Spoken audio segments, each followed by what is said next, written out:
So we will now study LCM, which is also called as least common multiple.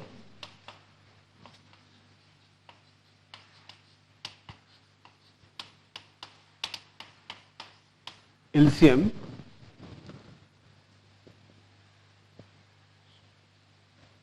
So given two integers, here we are assuming that both are non-zero. So AB be non-zero integers,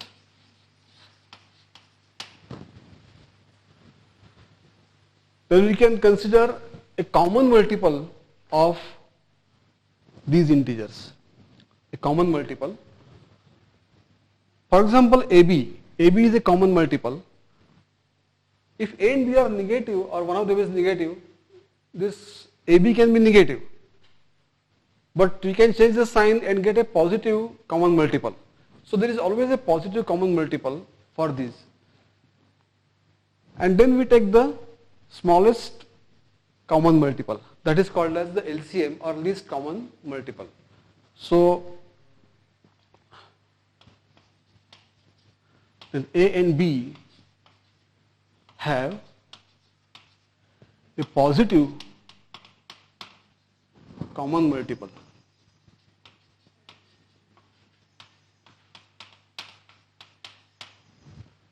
The least among these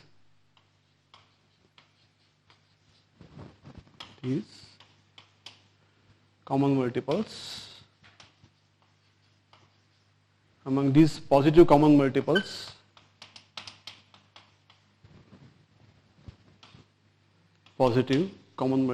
is called as LCM, as the least common multiple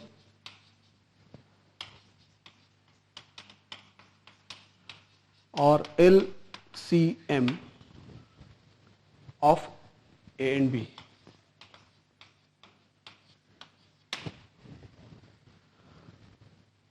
In a similar manner, we can define LCM of non-zero integers, any number of them, finitely many. Similarly, we can define LCM of n non-zero integers, let us say b1, b2, bn. You can define the LCM of these. Again,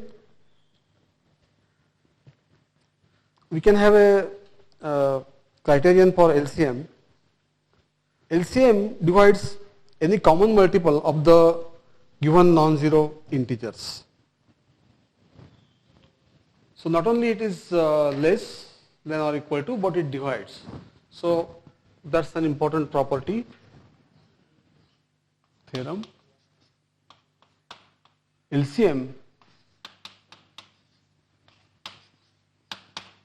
of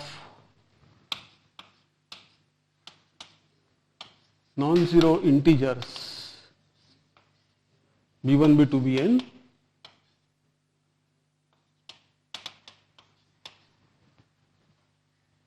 divides any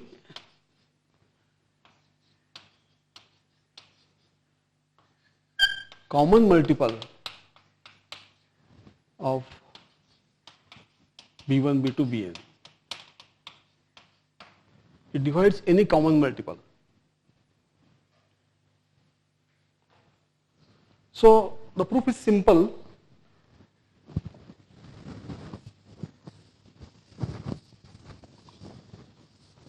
Proof.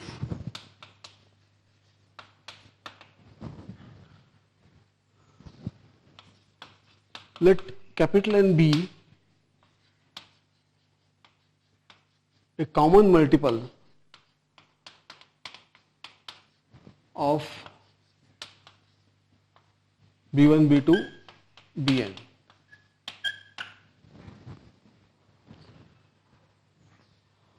Let capital M be the least common multiple. That means it is the smallest or least among the common multiples. What you do is you divide n by m and get a quotient and get a remainder. Let n equal to m times q plus r, 0 less than equal to r less than m. If m does not divide n, common multiple n, then r is bigger than 0, 0 less than r less than m. Also, both n and m are common multiples of the numbers b1, b2, bn. Both n, m are common multiples.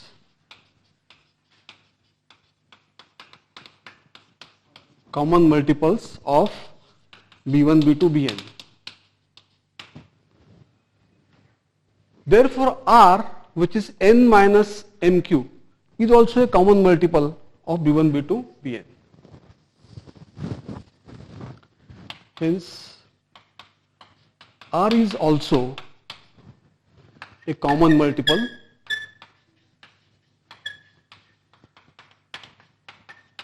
of b1, b2, bn.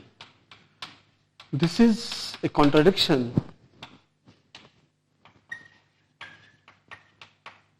as r is less than m, 0 less than r less than m. And that means m has to divide n. Therefore, m divides n. Any common multiple is divisible by m. So, this is a another criterion we can say for LCM. So, we can say LCM,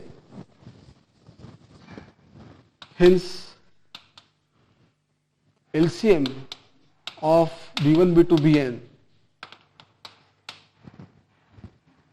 can be characterized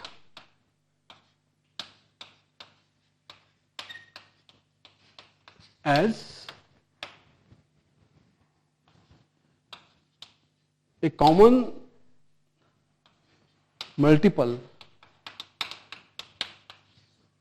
of b1, b2, bn, which is positive and which divides all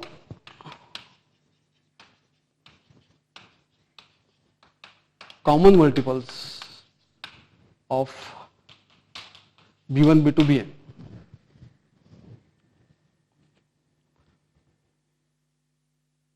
So, this is a useful characterization. We can see some properties of LCM similar to the properties of the GCD. Namely,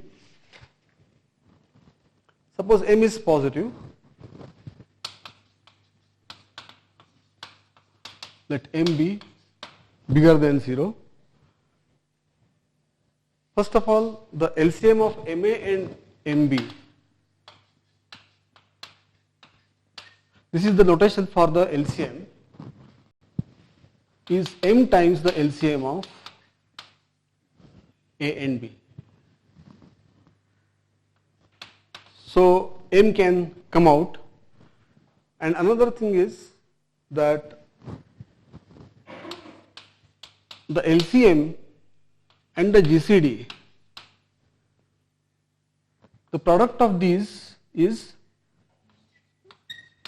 mod of AB. LCM to GCD is mod of AB. Proof.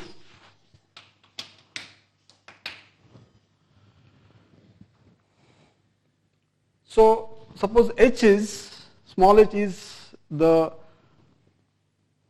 LCM of A and B. So let h equal to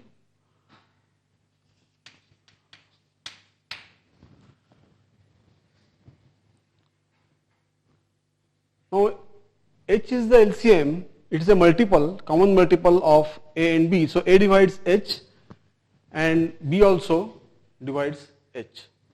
Therefore, A divides h and B divides h. So what about m times A? M times A divides m times h, and similarly m times B divides m times h. That is, mh is a common multiple. Therefore, mh is a common multiple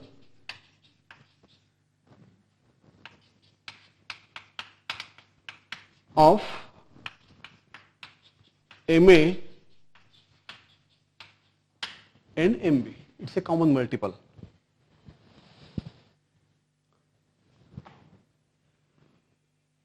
Okay. Now suppose we have any common multiple of MA and MB, let us say n. So suppose capital N is a common multiple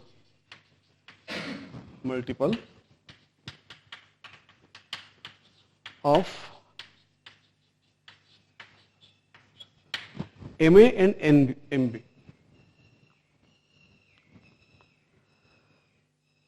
Now M divides N, because MA divides N, M divides N.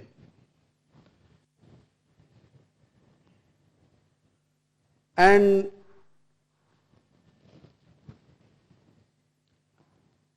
we consider this N by M. We can consider N by M because M divides N. So N by M divides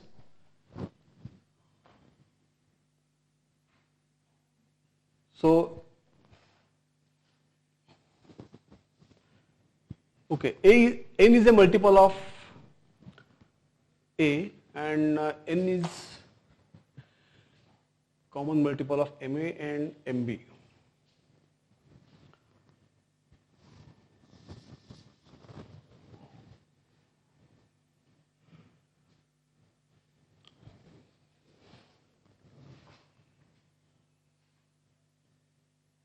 So because N is a multiple of MA, I can consider N by M, and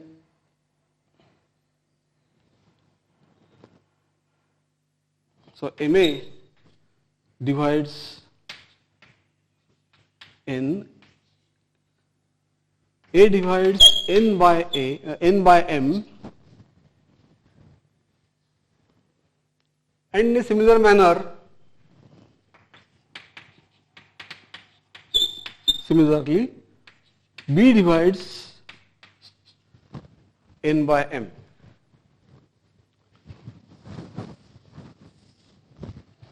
Therefore, N by M is a common multiple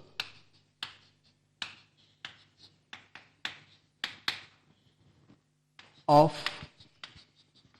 A and B.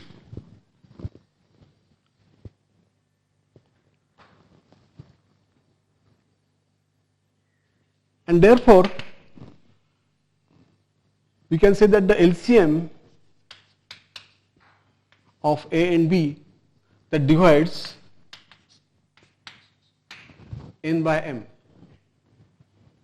Okay, and Therefore, m times AB divides n. M times AB divides n. So, you take a common multiple of MA and MB, that common multiple is divisible by M times AB. So, this shows that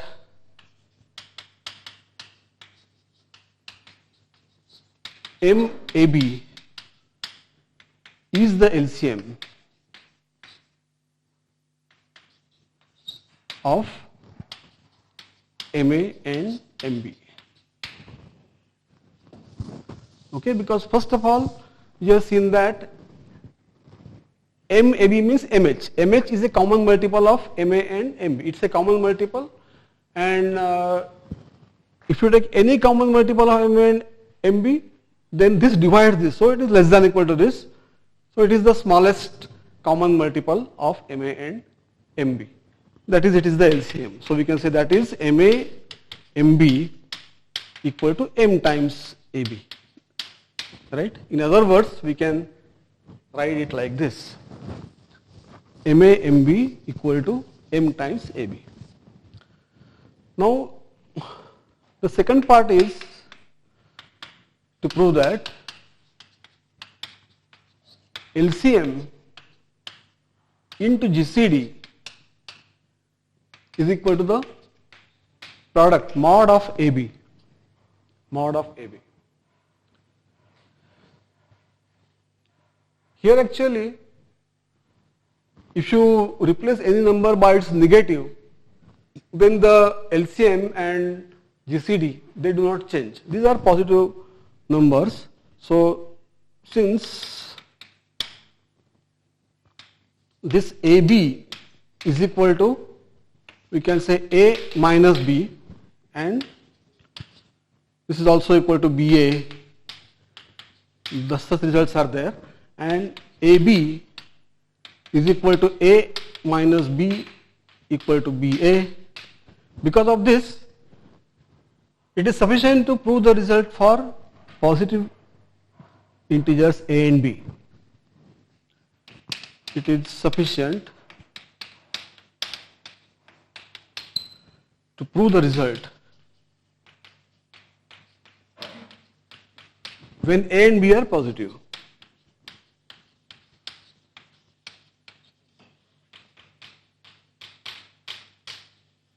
Okay. Here we are assuming A and B are non-zero, and it is sufficient to prove the result when A and B are positive. So first assume that the GCD AB is 1. GCD of A and B is 1. If the GCD is 1, we have to show that the LCM is equal to the product of the given numbers. So, for this, first of all, in this case, this is a multiple of A. Okay. So let us write this as K times A, right? AB equal to K times A. A and B are positive. K is positive. Now this is also a multiple of B, right? Since B divides AB, okay, B divides KA. B divides the product K times A. This is equal to KA. Now if B divides KA and AB equal to 1, we are assuming, since AB equal to 1, that's our assumption, B must divide K. And therefore, see, K is divisible by B. That would mean that AB is divisible by, so AB is divisible by AB. The LCM of A and B is divisible by the product AB.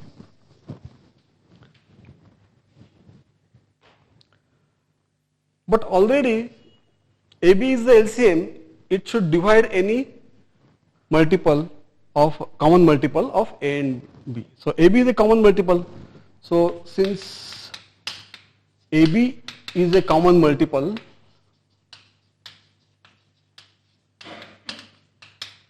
of A and B, the least common multiple AB divides AB. So AB divides the LCM, LCM divides AB, therefore they are equal because both are positive. Hence AB equal to AB, since both positive and divide each other. Divide each other. So we have proved the result in the case when the GCD of the numbers A and B is 1. In that case we have proved. Now suppose GCD is G. Let's suppose G equal to GCD of A and B, which we also write as just ordered pair AB. We can write like this. Okay, either you write GCD AB or you write like this. In that case, then A is equal to A1 times G, B is equal to B1 times G, say.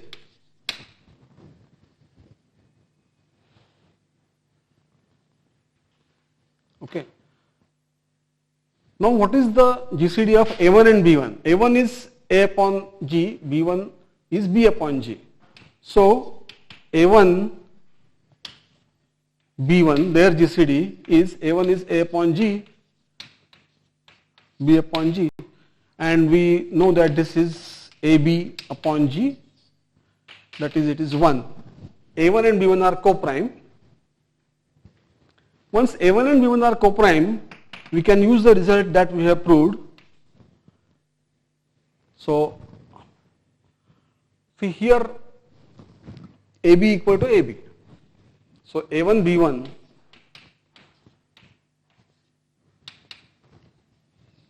that's equal to the LCM of A1 and B1 is equal to the product of A1 B1.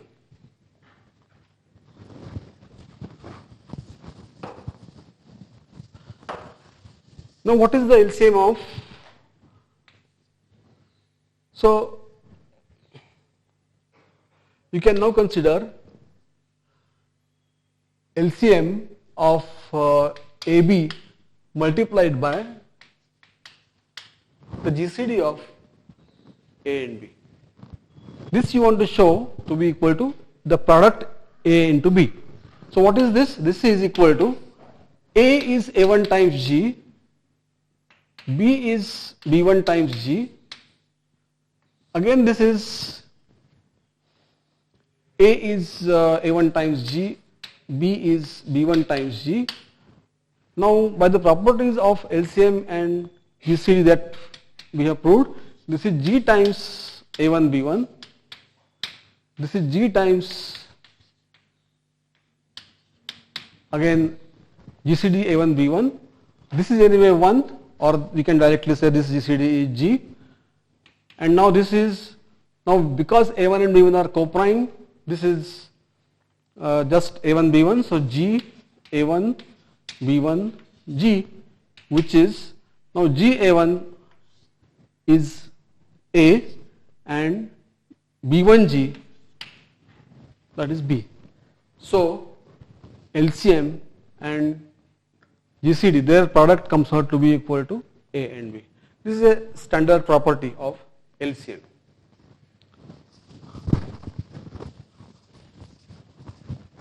After this we will study prime numbers.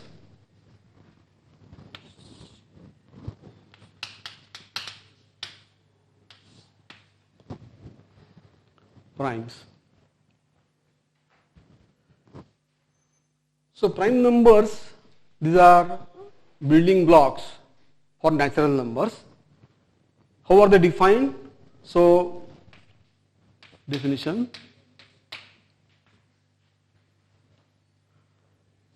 a natural number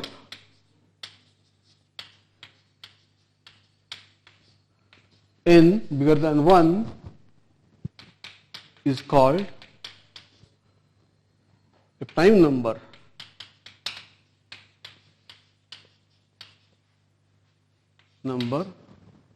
If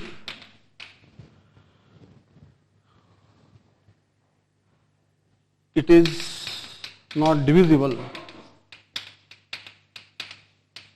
by any d such that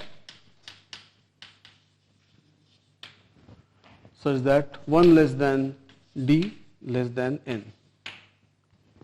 It is not divisible by any d such that 1 less than d less than n.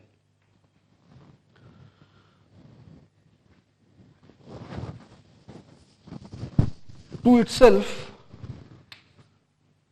the next number after 1 is 2, that is a prime number. 2, 3, 5, 7, 11, etc. are prime numbers, also called primes. They are prime numbers or primes. A very interesting property is for natural numbers is that any natural number can be written as a product of prime numbers. So that is the next theorem that we want to consider. Any natural number bigger than 1 can be written as a product of prime numbers.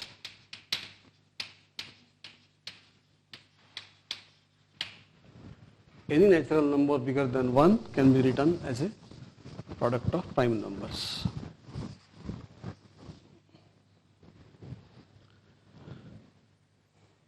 So here a number is not prime would mean that it will have a divisor, and that divisor is smaller than the given number.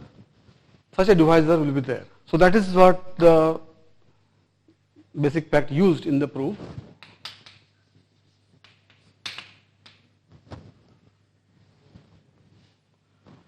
So let n be a natural number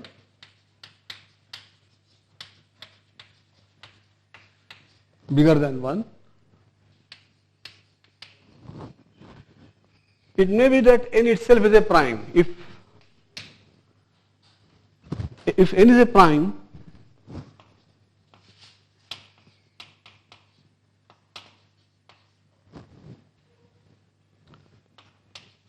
we can say that it is a product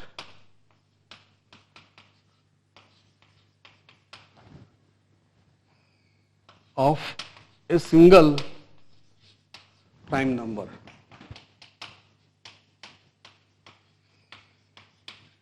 Okay. Product with only one term.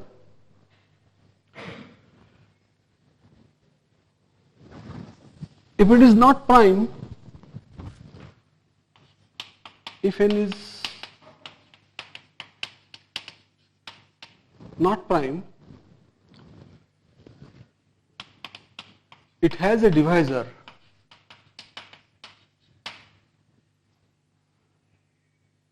let us say d1 such that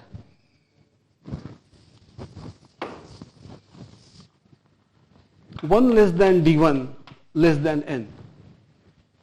1 less than d1 less than n. Now d1 divides n, so there is some q1 there. Therefore n equal to d1 times Q1. Because of this thing, 1 less than D1 less than N, and you can get Q1 also having the same property. Then 1 less than Q1 less than N.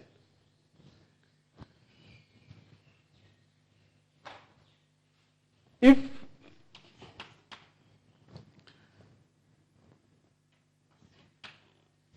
one of D1 Q1 is not prime,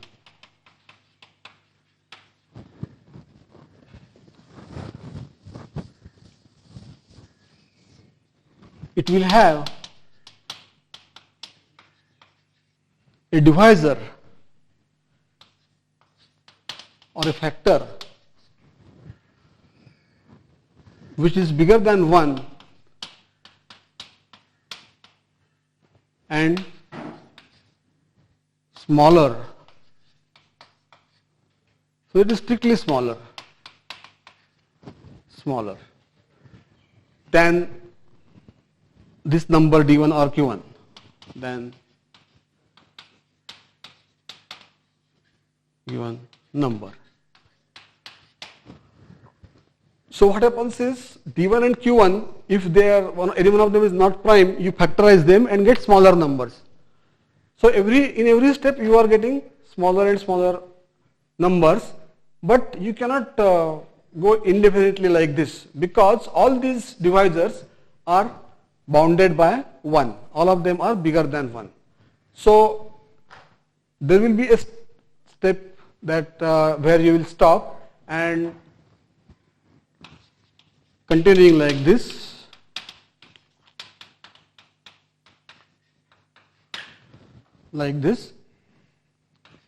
we get N as a product of primes, because all the divisors are decreasing and bounded below by 1. They are all bigger than 1.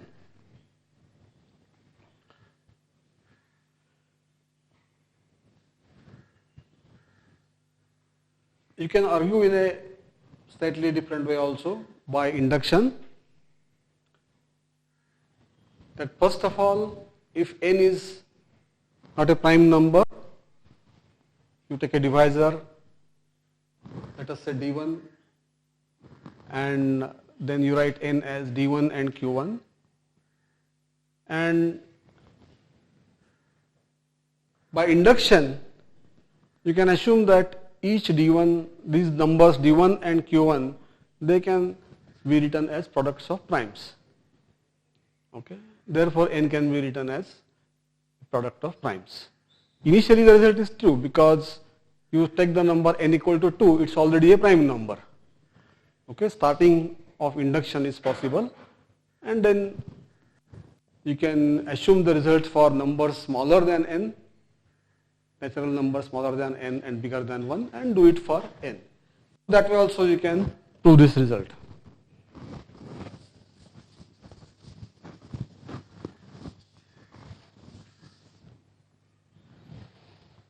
Okay. So we have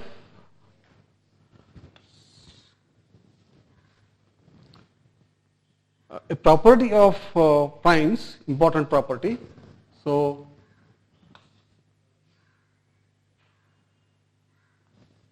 proposition,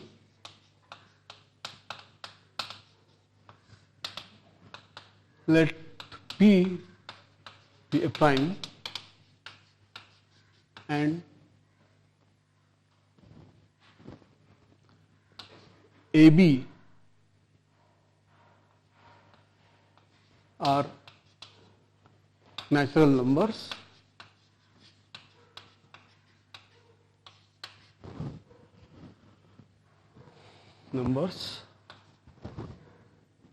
You can even take them to be integers, or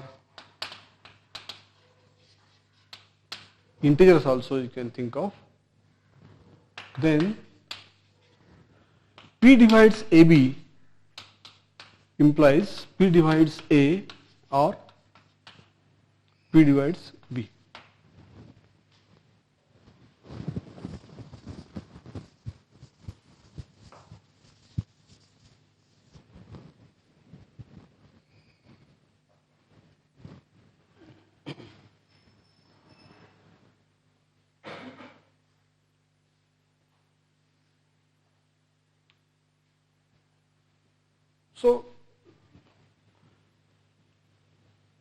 So you start with P divides AB. Suppose P doesn't divide A, then you have to show P divides B. So for proof,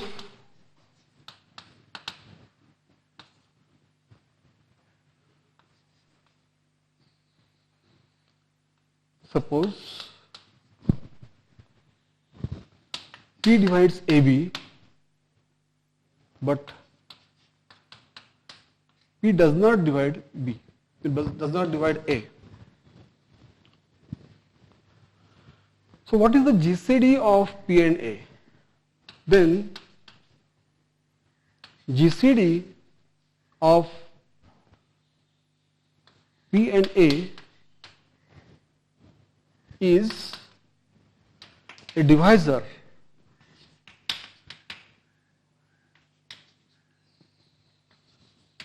of P also,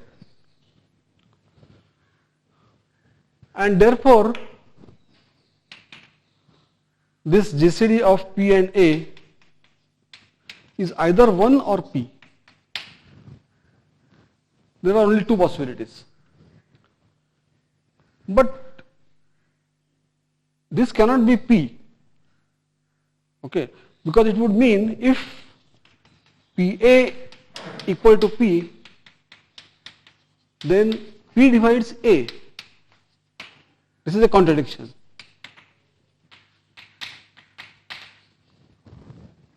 Okay. Therefore, the GCD has to be equal to 1. GCD has to be equal to 1. Now, if GCD is 1, now P divides AB and GCD of P and A is 1, therefore P has to divide B. This is a property of GCD that we already have seen, and that this is a very important property of a prime number. Continuing like this, we can see that if P divides product of, let us say, B1, B2, Bn, then P divides one of the Bi. So corollary of this, if P is a prime and P divides B1, B2, Bn, then P divides some Bi, 1 less than equal to I less than equal to n. P has to divide one of the Bi.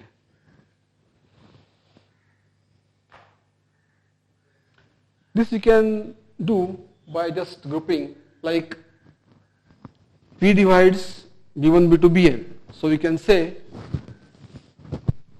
P divides B1, B2, Bn minus 1 times Bn. Now use the result for two numbers. So either P divides this or P divides Bn. If P divides Bn, then that is fine. We have got one of the numbers. Otherwise, P divides product of n minus 1 numbers. Now you can use induction for n minus 1 numbers and say that one of the Bi's is divisible by P. So that is the proof for this corollary, essentially extended by induction. And now using these, you can prove the fundamental theorem of arithmetic.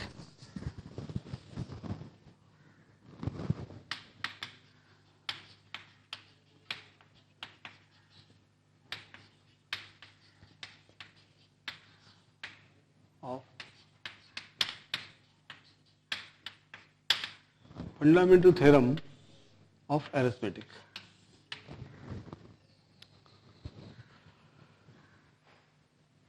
The fundamental theorem of arithmetic says that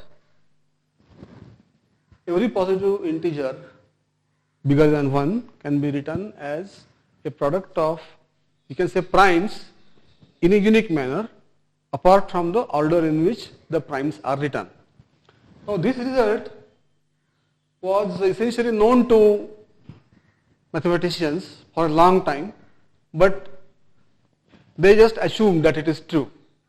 They did not bother to give a proof of this. The first person who gave a systematic proof of this was the great mathematician Gauss, C.F. Gauss, German mathematician.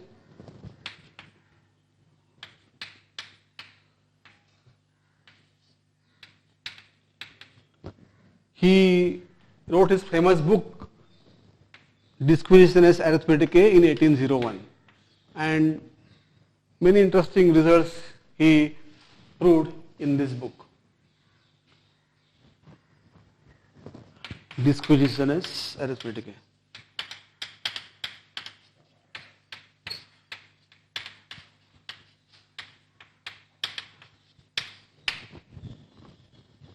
So he made this precise, he gave a proof of fundamental theorem of arithmetic.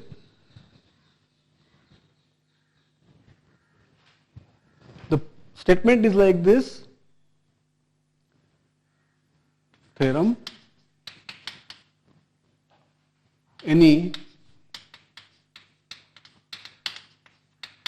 positive integer bigger than 1 can be written as a product of primes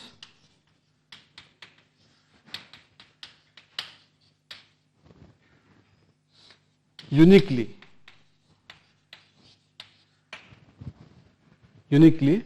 apart from the order in which the primes are written.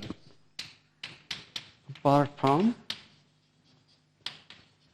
the order in which the primes are written.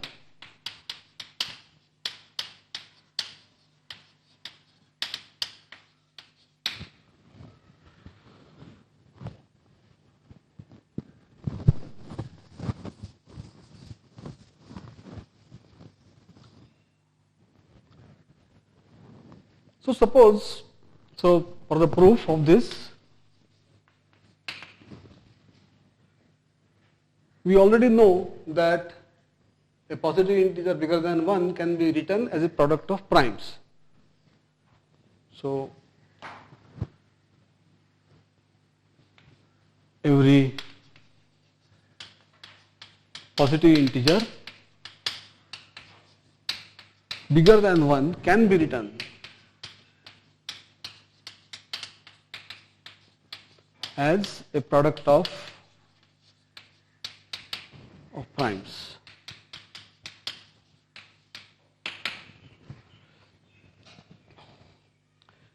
Now suppose there are two different factorizations of some integer. So suppose there are two different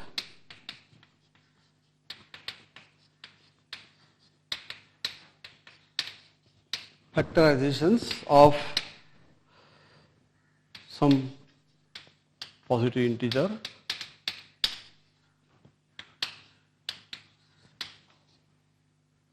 bigger than 1. Say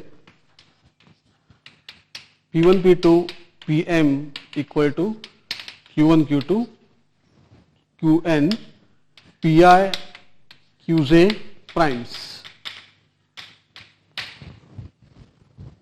Pi and Qj are primes.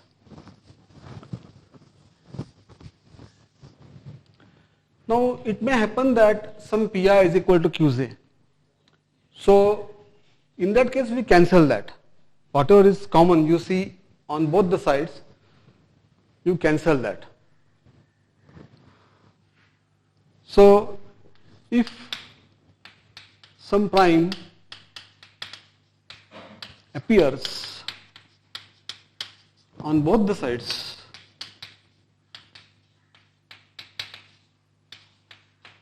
we cancel it.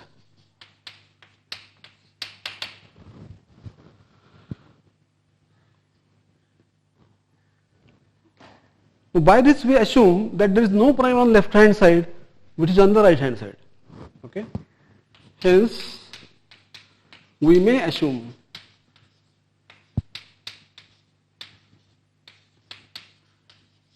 that no prime in left hand side appears in right hand side. Okay. That is, no Pi is any Qj.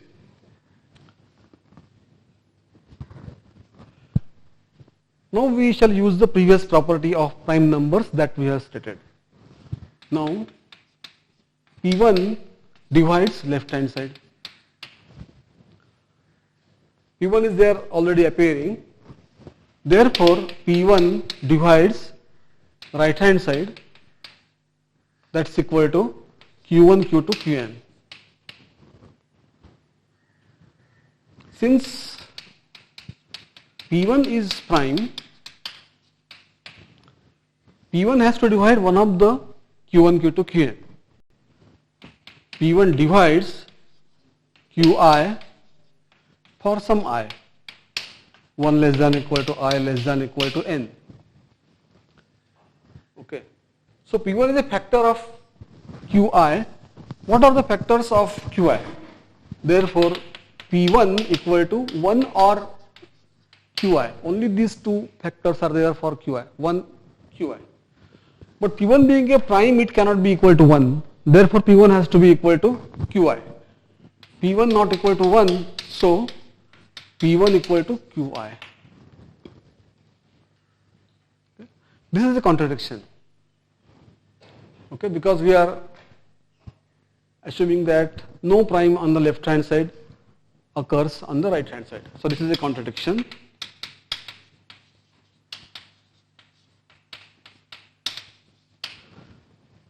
This arose because we are assuming that there are two different factorizations of the same number. Okay. This proves uniqueness.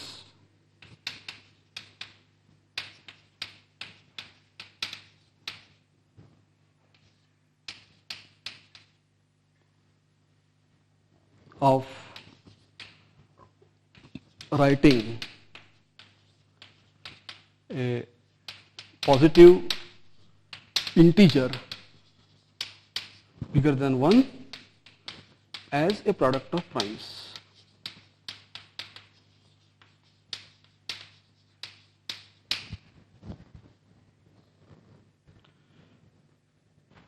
This essentially tells you whatever may be your way of factorizing the given positive integer, you cannot get different answers. Everybody should get the same answer.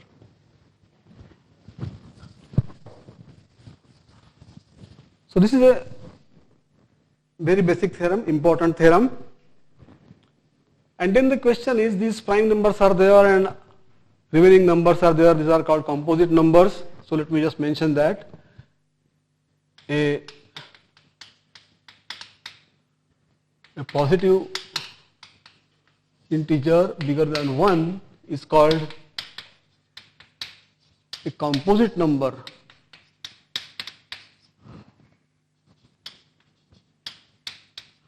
if it is not a prime number.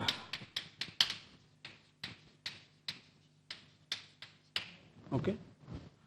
That means it will have some factor bigger than 1 and less than that number.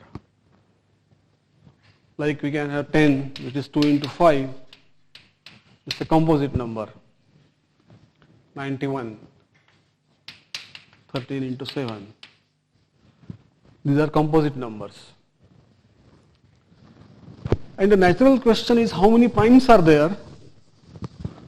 And Euclid was able to prove that there are infinitely many prime numbers. So Euclid has this theorem. There are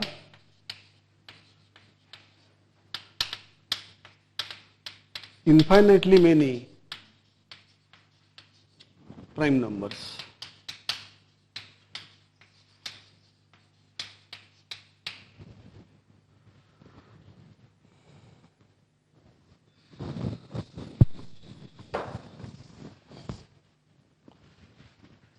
The proof of this theorem is like this.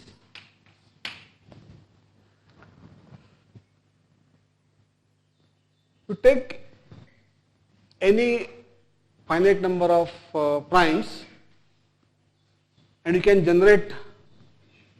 see that there are still more primes. So let P1, P2, PR be any R primes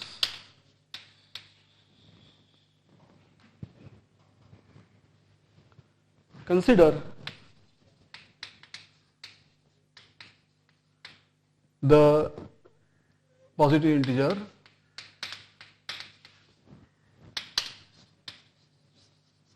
n equal to P1, P2, PR product of these numbers plus 1.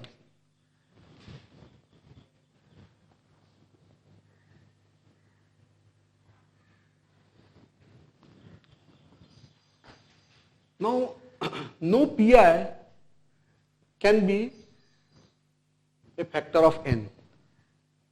Okay. If Pi divides n, then already Pi divides this number, so it should divide 1.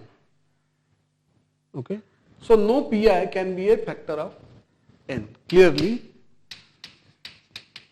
no Pi divides n. So if n is prime, then that's a prime other than P1, P2, PR. If n is composite, so n can be written as a product of primes, but none of the Pi's can divide this n. So the primes appearing in the factorization of n, they are different primes. They are primes other than P1, P2, PR. So we just use that property of primes, and every positive integer is a product of primes. So n can be written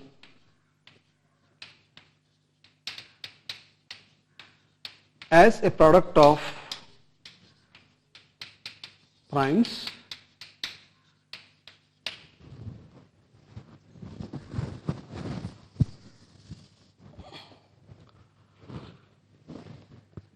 none of these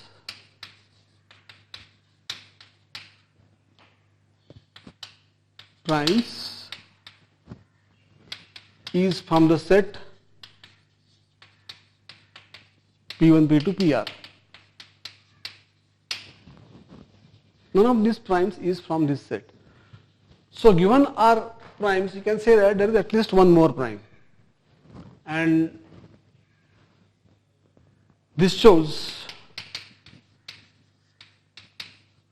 that the number of primes is infinite.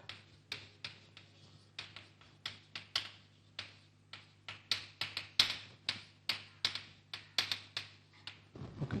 You get at least one more prime, put that in that set, again you get one more prime, and so on. So you can see that there are infinitely many primes. So this is Euclid's proof of the fact that number of primes is infinite.